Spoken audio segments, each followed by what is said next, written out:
సరఫరా చేసే బండి రావాలి. సరఫరా చేసే బండికి వెంటనే బిల్లులు కూడా ఇవ్వాలి. రాయపాడు గ్రామానికి గ్యాస్ బండ సరఫరా చేసే గ్యాస్ బండ రావాలి. 20 కిలోమీటర్లు వెళ్తున్నాం, గ్యాస్ బండ మా గ్రామానికి గ్యాస్ సరఫరా చేయాలి. ఈరోజు ఉజ్వల గ్యాస్ బండ్లు అనేది గతలో మేము ఒక 60 వరకు గ్యాస్ బండ ఇడిపించడం జరిగింది.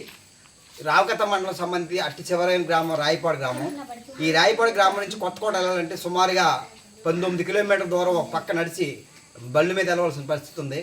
గ్యాస్ బండ రాకపోవడం వల్ల అనేక గ్యాస్ బండ ఇడిపించుకోలేని పరిస్థితి ఉంది.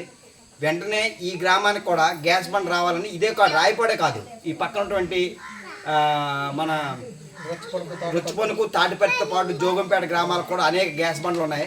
గ్యాస్ తెచ్చుకోవాలంటే చాలా ఇబ్బంది పడవలసి వస్తుంది. గ్యాస్కి ఆడికి వెళ్ళి ప్రైవేట్లో కొనుక్కోవాల్సి వస్తుంది. కాబట్టి వెంటనే గ్యాస్ బండ అక్కడ వచ్చి నెలకి 3 సార్లు 4 సార్లు ఏదో వారం పాటు వస్తే గ్యాస్ సరఫరా అవుతుంది, అన్నిటికీ ఉపయోగం ఉంటుంది.